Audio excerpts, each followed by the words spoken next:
Let's discuss Eric Bieniemy. This is another lecture.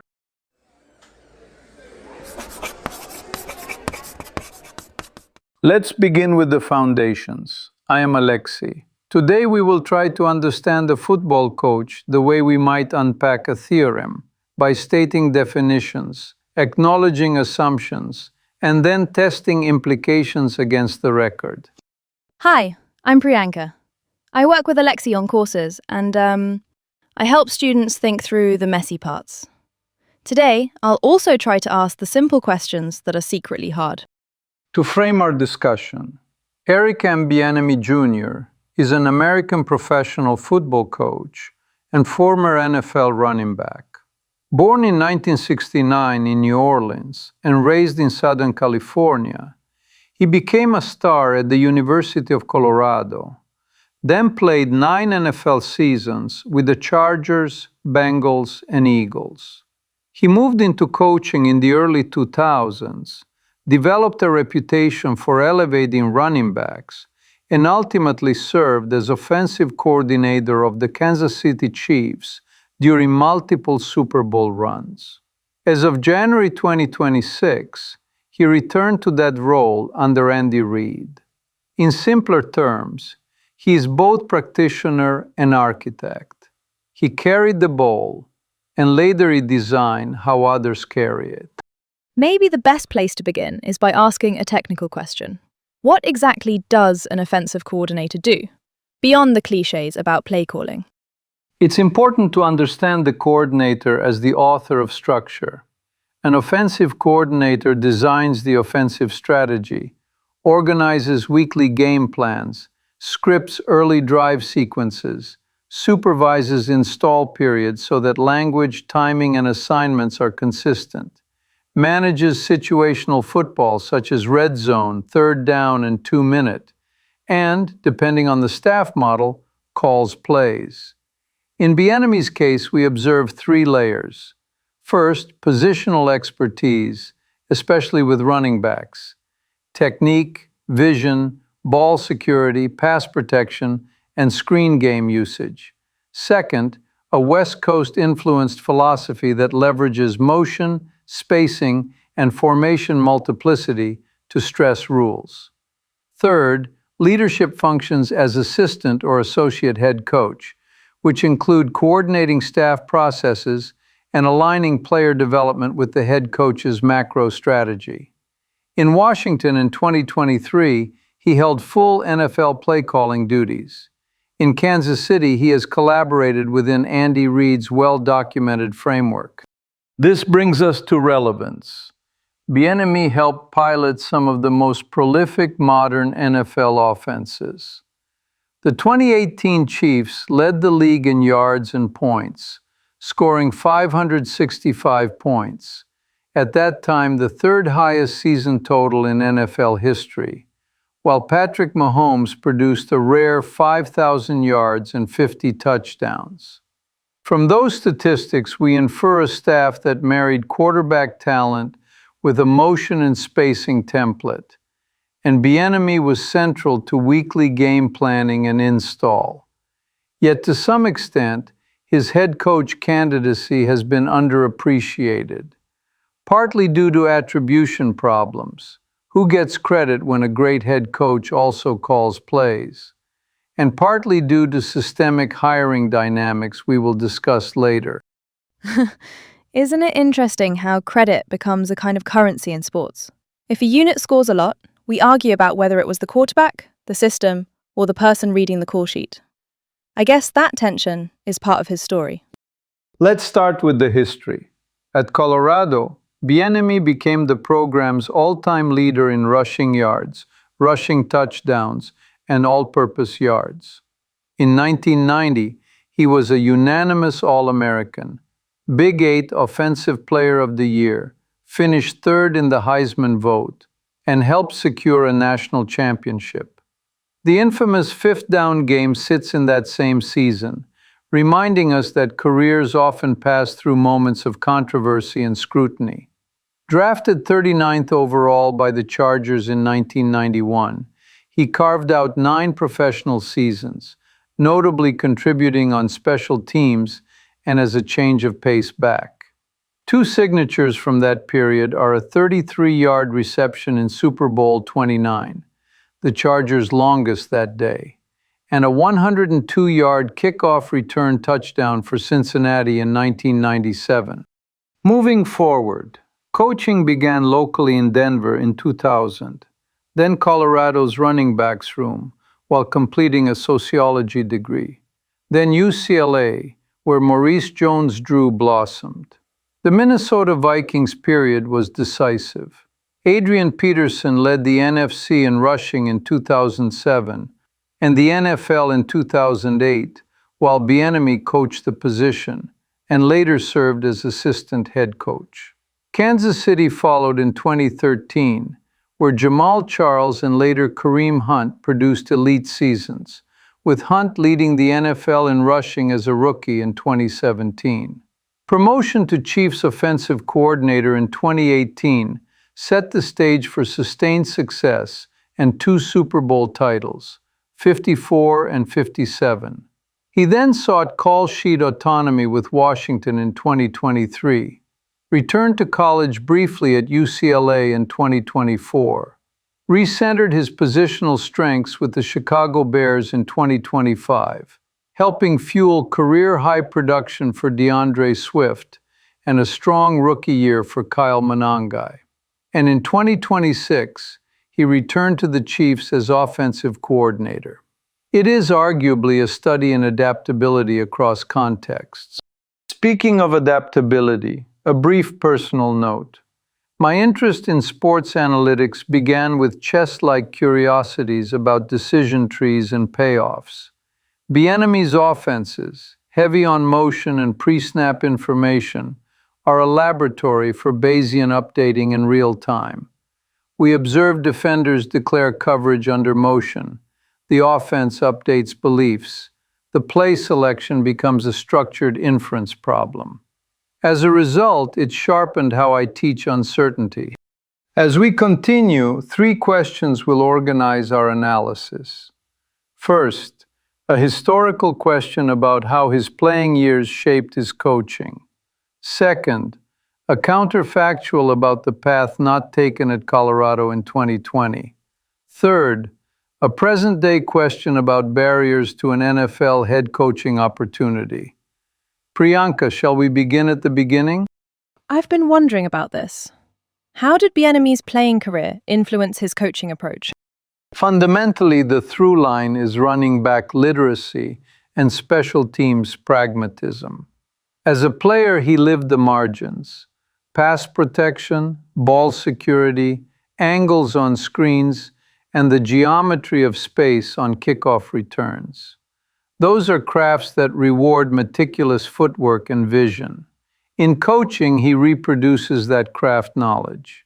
We see it in the development of Jones-Drew at UCLA, in Adrian Peterson's early dominance where technique and scheme fit amplified raw power, and in Kansas City's backs thriving inside a spacing and option framework. A second influence is situational discipline. He played 142 NFL games, many as a role player, which teaches patience and preparation.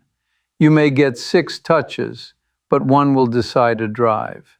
Finally, there is adaptability. The Chargers, Bengals, and Eagles gave him different systems and locker room cultures, and he later carried that adaptability into staff roles, where collaboration and translation of the head coach's philosophy are essential. Was there a particular moment that defined his coaching philosophy? Like a hinge point where things clicked into place?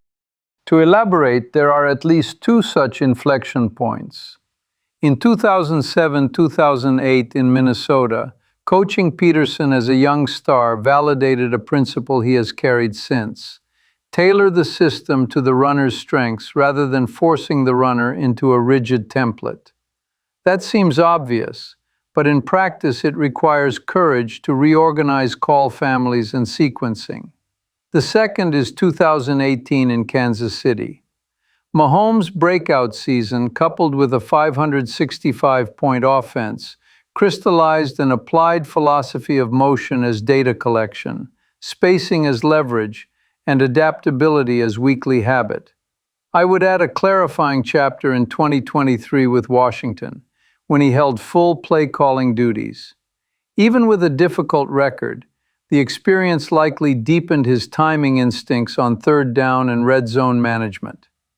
Across those episodes, the constant is an engineer's willingness to test, observe, and iterate. Let's transition to another aspect. In 2020, Colorado approached Bieniemy about its head coaching job, and he declined. What if Bieniemy had taken the head coach position at Colorado? Theoretically, accepting would have rerouted both his resume and Colorado's trajectory. As a college head coach in 2020, he would have assumed full program architecture, recruiting, staff assembly, scheme identity, and player development pipelines. Success could have established him as a program builder, possibly accelerating or, paradoxically, delaying his NFL head coach candidacy, depending on results and timing. It likely would have precluded his later sequence, full NFL play calling in Washington in 2023, the brief UCLA return in 2024, the Bears running back revival in 2025, and the 2026 reunion in Kansas City. For Colorado, one can imagine an NFL-influenced offensive vocabulary and a recruiting pitch anchored in professional development. But we must be clear. Counterfactuals respect uncertainty. Outcomes depend on institutional support, roster inheritance, and the competitive landscape at that moment. Could that decision have influenced his NFL trajectory in a durable way, like making him more or less likely to be an NFL head coach later? Clearly, staying in the NFL maintained proximity to decision makers evaluating pro coordinators and preserved continuity with Andy Reid's ecosystem, which is a trusted reference network. A detour to college head coaching might have built a different credibility, program management. But some NFL owners and general managers prefer recent NFL play calling and installation tape over college head coaching film. In this context, declining in 2020 kept the NFL signal unbroken. Washington then supplied the missing data point of full call sheet responsibility. From a career strategy perspective, that is a coherent path. On to our next point. Present day, he is once again the Chiefs' offensive coordinator, embedded with a championship core. What are the current obstacles Bieniemy faces in becoming an NFL head coach? In this context, several forces interact. First, attribution bias. When an offense is coordinated under a Hall of Fame caliber head coach like Andy Reid, evaluators can discount the coordinator's marginal contribution. Second, play calling heuristics. Some owners treat solo play calling as a prerequisite. Washington in 2023 satisfies that checkbox. Yet the team's 4-13 record invites a noisy inference that overly weights outcomes over process and personnel quality. Third, narrative volatility. The abrupt end at UCLA in 2024 and the strong rebound with Chicago's backs in 2025 illustrate how short cycles can distort trend detection. Fourth, structural issues in hiring, including long-noted diversity and access challenges in coaching pipelines. Interview design and network effects shape opportunities as much as film does. Finally, risk aversion. Hiring markets often privilege familiarity. Ironically, returning to Kansas City both reinforces familiarity and, if the unit thrives, can reset the narrative in his favor. What areas need further research or better measurement if we want fairer evaluations of candidates like him? Arguably, 3 domains. 1. Causal evaluation of coaching impact separated from roster quality.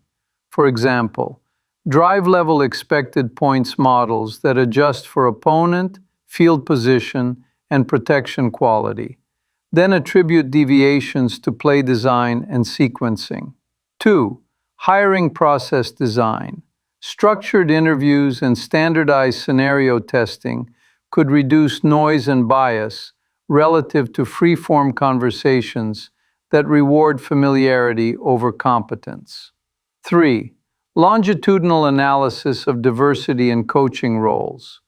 This includes access to coordinator responsibilities, mentorship networks within coaching trees, and conversion rates from coordinator to head coach across demographic groups.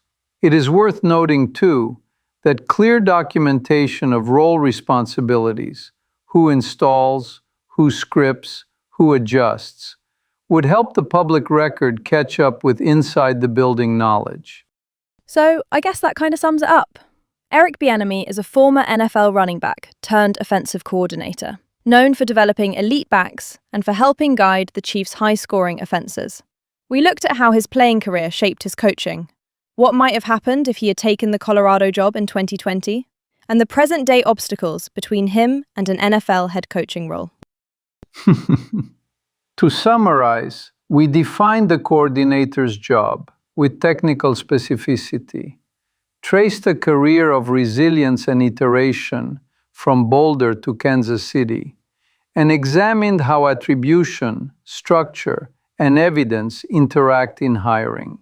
For further study, I recommend examining motion usage as information theory in football and the literature on fair process design in high-stakes selection. Thank you for listening, and may your models converge faster than your opponents can adjust. Thank you, everyone. Maybe that's something we can come back to later.